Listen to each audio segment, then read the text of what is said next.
Hello everyone, welcome to all of you from MDM Higher Education College. I am Rajdeep, your physics lecturer, and we were on first book of BSc first year whose name is Frame of Reference. So let's start our next topic, effect of Coriolis force on bodies falling vertically downward to earth. पृथ्वी पर ऊर्ध्वाधर नीचे की ओर गिरते हुए पिंड पर Coriolis बल का प्रभाव। तो बेसिकली यहाँ पे क्या है, अभी हमने जो इससे पहला टॉपिक देखा था उसमें हमने डिस्कस किया था हॉरिजॉन्टली में, यानी कि कोई ऑब्जेक्ट है उसकी वेलोसिटी है वो हॉरिजॉन्टल में है, यानी कि वो धरती पे ही घूम रहा है। लेकिन क्या होगा कॉरियोलिस इफेक्ट जब कोई ऑब्जेक्ट ऊपर से नीचे फॉल हो रहा है, गिर रहा है।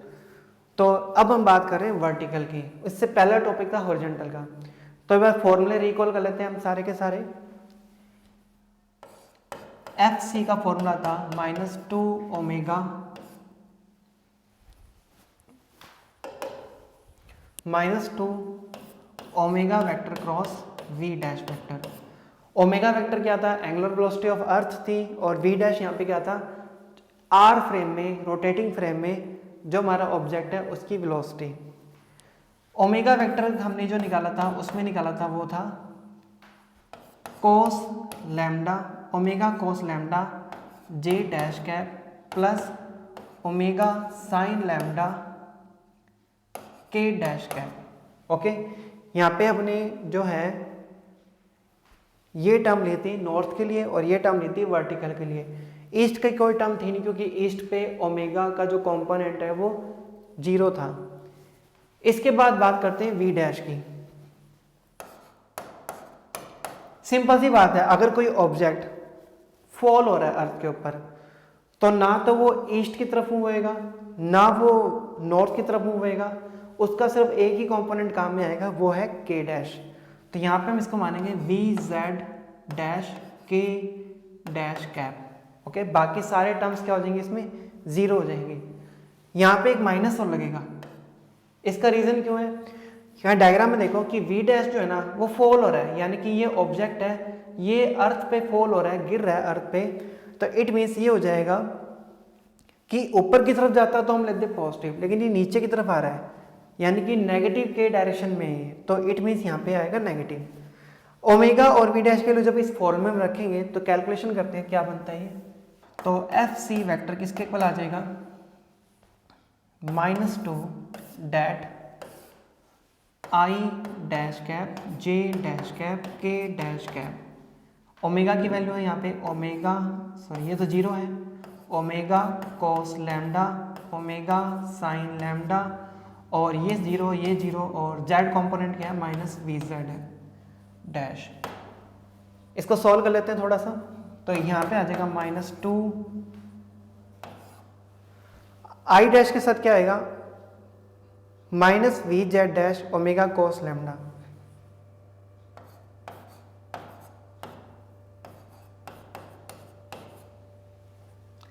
आई डैश कैप -j डैश के साथ क्या आएगा, ये 0 हो जाएगा और ये भी 0 हो जाएगा, j डैश का कोई कंपोनेंट नहीं आने वाला। k डैश की बात करते हैं, k डैश में ये भी 0 हो जाएगा, ये भी 0 हो जाएगा, k डैश का भी कोई कंपोनेंट नहीं आएगा। तो फिलहाल हमारे पास ये रिजल्ट आ रहा है, और माइनस माइनस क्या हो जाएगा +2 V Z dash cos lambda I dash cap. I dash cap की डायरेक्शन किस तरफ थी, ये थी ईस्ट। आई डैश किस तरफ था, ईस्ट की तरफ था। तो इससे साफ पता चलता है कि अगर कोई ऑब्जेक्ट ऊपर से नीचे गिर रहा है तो उस पर जो कॉरियोलिस इफेक्ट पड़ेगा या कॉरियोलिस फोर्स जो फील होएगा वो किस डायरेक्शन में फील होएगा, ईस्ट की तरफ फील होएगा। यहाँ पे डायग्राम देखो दे रखा है इसका, ये ऑब्जेक्ट ऊपर से नीचे गिर रहा है लेकिन ड्यू टू कॉरियोलिस फोर्स ये ऑब्जेक्ट यहाँ नहीं गिर के आगे की तरफ गिरेगा, यानी कि ईस्ट डायरेक्शन में गिर जाएगा। ये सारी बात हम करें नॉर्दर्न स्फीयर में, उत्तरी गोलार्ध में। दक्षिणी गोलार्ध यानी कि साउदर्न स्फीयर में इसका उल्टा हो जाएगा, वो हम बाद में बात करेंगे। अब पहले हम सिर्फ नॉर्दर्न हेमिस्फीयर की बात कर रहे हैं। अब एक चीज और देखो ध्यान से, अगर ये ऑब्जेक्ट इनिशियल वेलोसिटी 0 से गिरता स्टार्ट करता है, यानी कि u z डैश इसका 0 है और यहाँ आके इसकी वेलोसिटी हो जाती है मान लो v z डैश, तो फर्स्ट इक्वेशन ऑफ मोशन से हम यहाँ पे राइट कर सकते हैं कि वी जेड डैश किसके इक्वल होएगा, माइनस जी टी के डैश कैप के। ओके, जी ग्रेविटेशनल एक्सीलरेशन है, टी यहाँ पे टाइम है। तो फर्स्ट इक्वेशन ऑफ मोशन से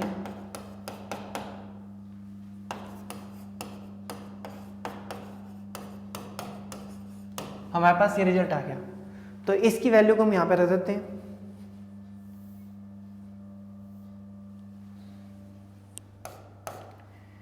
तो यहां पर आ जाएगा F C vector equals to 2GT cos lambda I dash cap.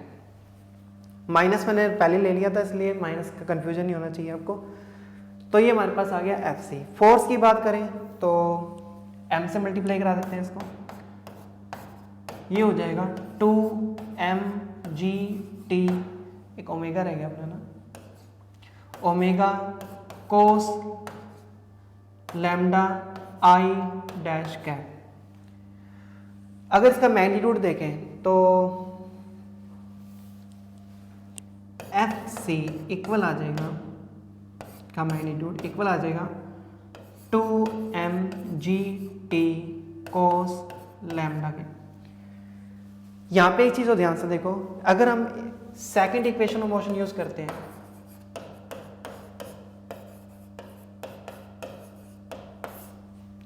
तो वो क्या होता है, वो होता है u equals to h equals to ut plus half G T square. तो u यानी कि इनिशियल वेलोसिटी क्या थी इसकी, जीरो थी। तो h ले रहा हूँ यहाँ पे मैं, और क्योंकि देखो यहाँ पे हाइट क्या है इसकी, h है, h हाइट से वो नीचे गिर रहा है, ठीक है ना।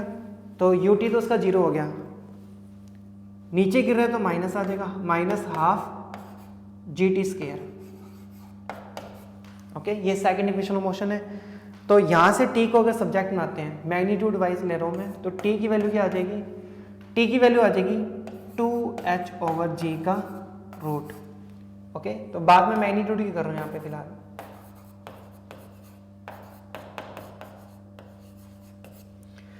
तो इस t को हम यहाँ पुट कर देते हैं।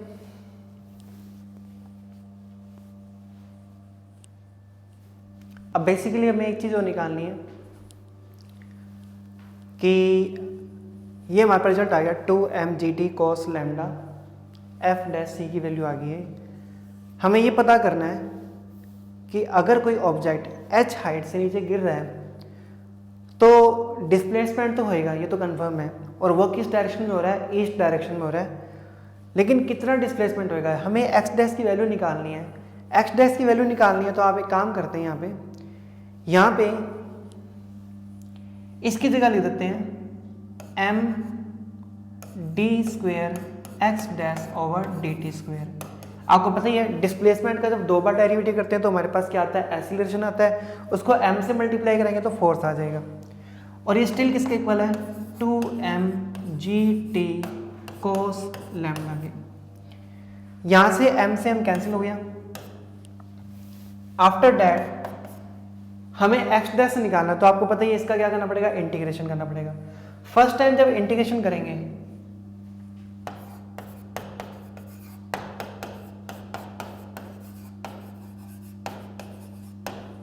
ये बन जाएगा dx dash over dt equals to, t का इंटीग्रेशन होता है t स्क्वायर बाय 2, 2 से 2 कैंसिल हो जाएगा, ये बन जाएगा gt स्क्वायर कोस लैम्डा। एक कांस्टेंट आएगा c मान लेते हैं।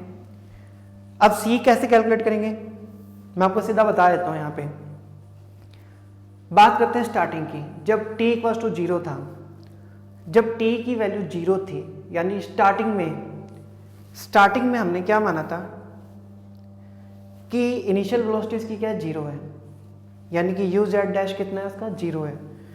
और ये जो dx डैश ओवर dt देख रहे हो ना, ये हमारे पास इनिशियल वेलोसिटी ही है, यानी कि स्टार्टिंग में ना तो वो x डैश में मूव हुआ था, ना ही y डैश में मूव हुआ था, ना ही z डैश में मूव हुआ था। तो ये कंपोनेंट क्या हो जाएगा, 0 हो जाएगा। t की वैल्यू 0 रखने पे ये भी 0 हो रहा है, तो c की वैल्यू क्या आएगी, 0 आ जाएगी। ठीक है ना। यहाँ पर लिख देता हूँ at T equal to 0 D X dash over D T भी क्या होगा 0 होगा और कांस्टेंट भी क्या हो जाएगा 0 हो जाएगा।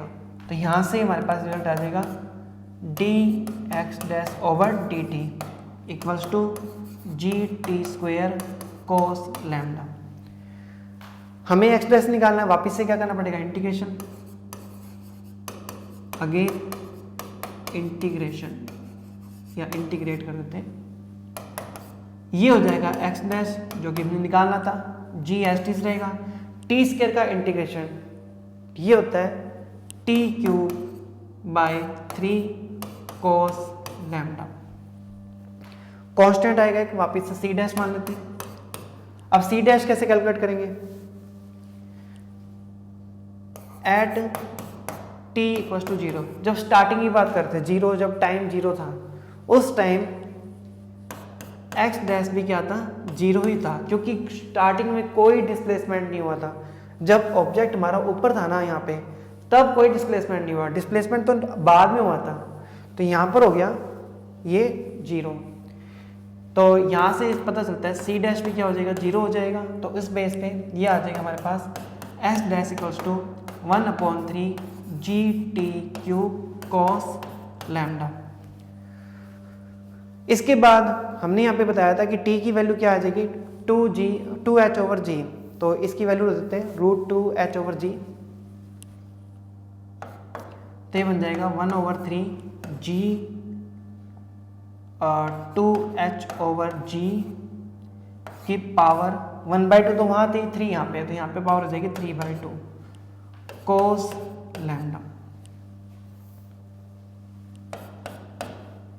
इसको थोड़ा और सिंप्लीफाई कर लेते हैं, ये बन जाएगा एक्स डैश इक्वल्स टू 2 को बाहर लेते हैं, ठीक है ना, तो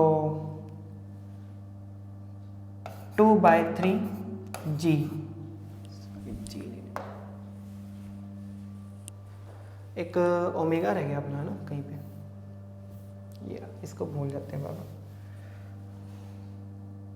ओमेगा ओमेगा ओमेगा ओमेगा पता नहीं कहाँ रह जाता है, ओमेगा ओमेगा ओमेगा ओमेगा जी अगर जब इंटू होएगा अंदर की साइड में, तो यहाँ पे देखो जी की पावर क्या बनेगी,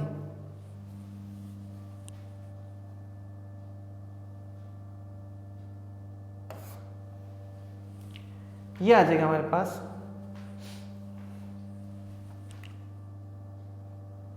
√2h ओवर जी।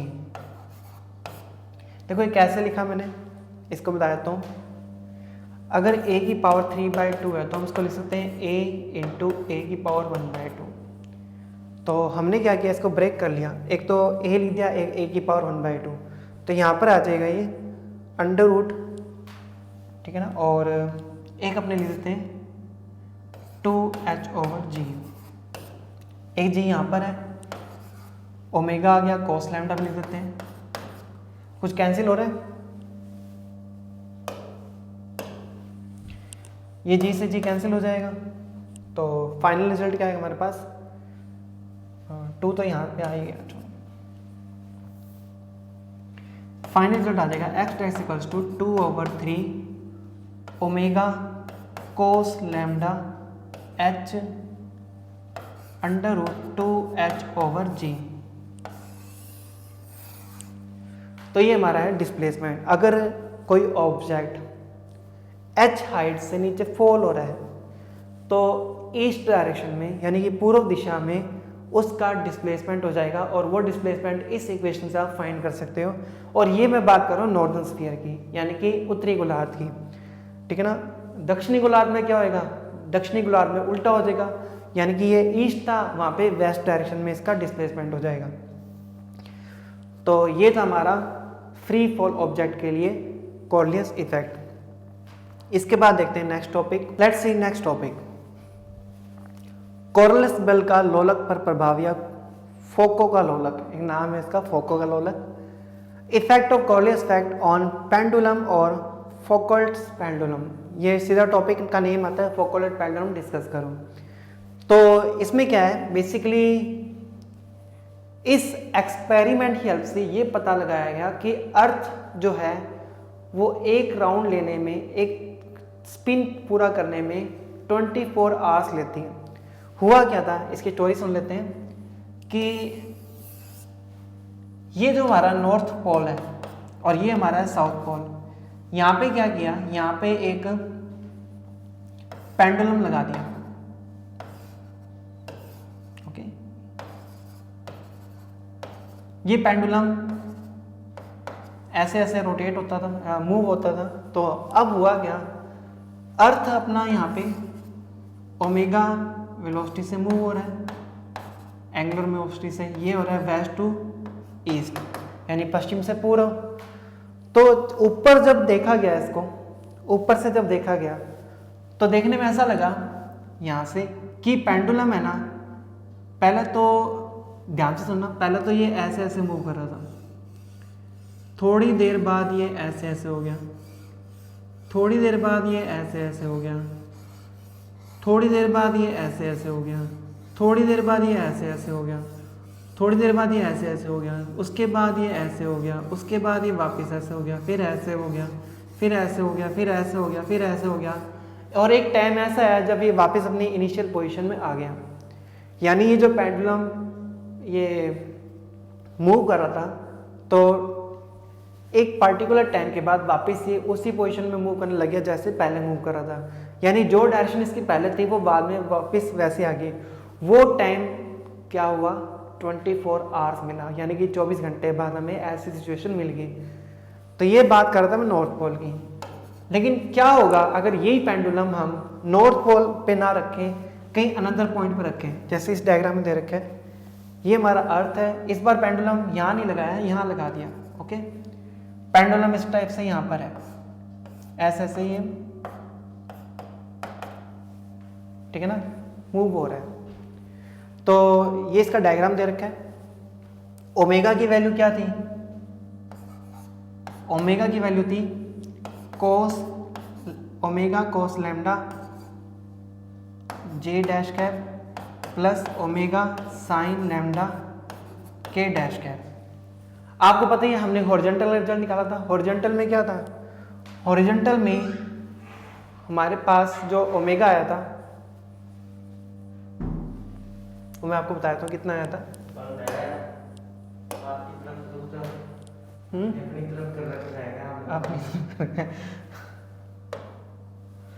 यहाँ देखते हैं,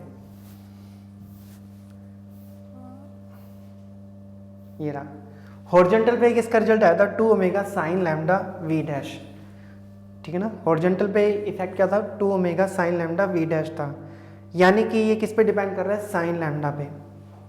तो यहाँ पे वापिस आते हैं,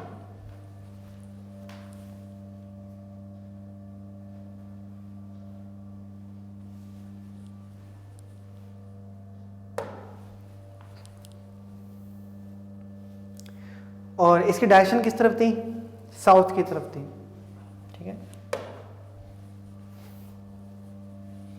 तो ये तो हम 0 मान लेते हैं इसमें। इसका इफेक्टिव क्या है, साइन लैम्डा है। तो एज आई टोल्ड यू कि हमारा ये साइन लैम्डा पे डिपेंड कर रहा था, जो कि रिजल्ट मैंने आपको बता दिया। तो यहाँ पे जो पीरियोडिक टाइम है, आवर्तकाल होएगा इस लोलक का या इस पेंडुलम का, वो होएगा 2 pi over omega sine lambda. अब अर्थ का जो ओमेगा है वो तो है 24,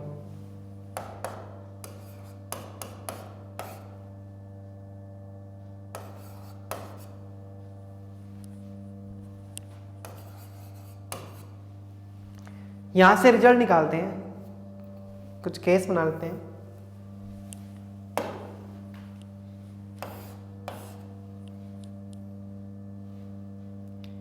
इफ लैम्डा इक्वल्स टू 0 और lambda equals to 90 degree. Lambda 0 का मीन्स क्या हो गया कि यहाँ पे जो लैम्डा एंगल है वो किस तरफ है, ईस्ट के ऊपर है, यानी कि ये हमारा जो पेंडुलम है किस पे आ गया, ईस्ट पर आ गया, यानी कि इक्वेटर पे आ गया, उस केस में क्या होगा कि ये चीज़ 0 हो जाएगी और टी हमारे पास क्या आ जाएगा,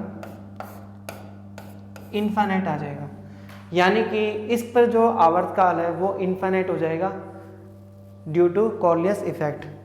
90 के केस में देख लेते हैं। जब 90 डिग्री होएगा लैम्डा, इसका मतलब ये कहाँ पहुँच जाएगा, नॉर्थ पे।